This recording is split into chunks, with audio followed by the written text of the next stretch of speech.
Hey guys, today on JD Cars, I'll be showing you how to remove the interior trim on a BMW E90.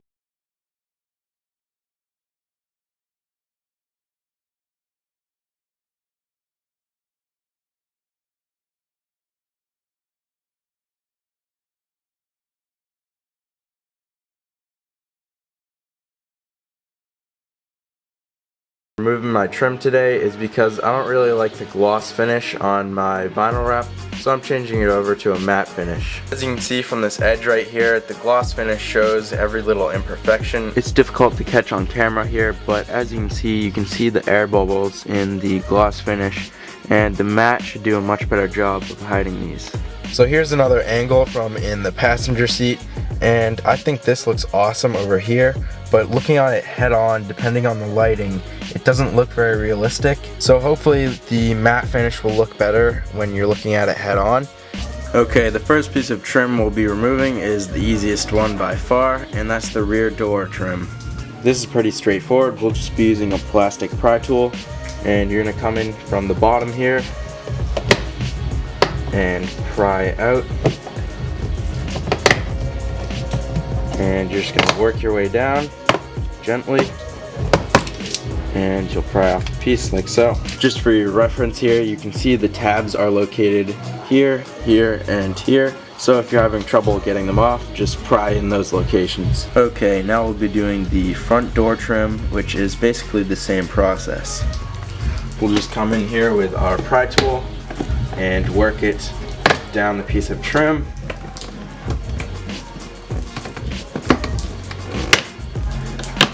And it comes off just like so. Okay, now we'll be removing the center console trim. So the first step here is just going to be lifting up the shift boot by prying out the edges and lifting it up. And we're going to take our plastic pry tool and just pry underneath the top of the console here, and we're just going to work our way down, prying up the edges. Once you've done that side, come over to the other side here and repeat the process. You'll probably have to open up the center console so you can get this to pop up, and you're going to pull it back like so, and it helps if you turn this sideways. You can get it under here. Now we have to disconnect the 12-volt outlet right here like so, as well as the seat heaters. So you have two options in this stage. You can try to disconnect the seat heater cable here, which is a bit challenging because you have to reach underneath the climate control. So I'm going to choose not to fuss with that, and rather just to unscrew 4 screws holding on the ashtray, and I'm going to leave the ashtray in the car here. So just in case you're wondering, this is a T10 Torx screw to take off the ashtray here.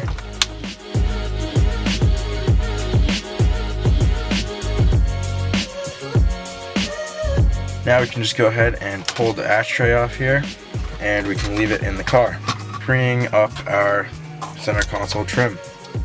Okay, to remove the driver's side piece of dash trim, we're going to come in with our pry tool by the speedometer and pry the right side out like so. We're going to come over to the other side. Be careful because this can fly off, but pry the left top part of this vent and the trim should come right off. Now we're going to remove the central dash trim piece, which is slightly more challenging because of the ignition and climate control. The first step is pretty straightforward. We're just going to take our pry tool here and pry the end out. Then we can lift up the dash and work the pry tool under, sliding it down, and wow, just popped off in one piece. It may not be the case for you. You may have to slide your pry tool down just to work it off. And then once you do, we're going to disconnect the climate control switch, DTC switch, and hazard switch, as well as the ignition switch. So to disconnect the ignition here, you're going to come underneath the trim, and you're going to squeeze on 2 tabs on that connector and just pull it out. Now we can pull this the rest of the way out, and we can disconnect the DTC and hazard light wires right here. So we're just going to take a pair of needle nose pliers and disconnect both of these connectors, and then this piece of trim will be free and ready for wrapping. After disconnecting those 2 connectors, we've got the central dash piece out here, and now it can be wrapped. Now I've got all my interior trim out, and I'll be rewrapping it. So be on the lookout for my next video because I'll be showing you how to wrap your interior trim. Well guys, I hope you found this video helpful. Please leave a like below and subscribe if you've yet to do so. Thanks, see you next time on JD Cars.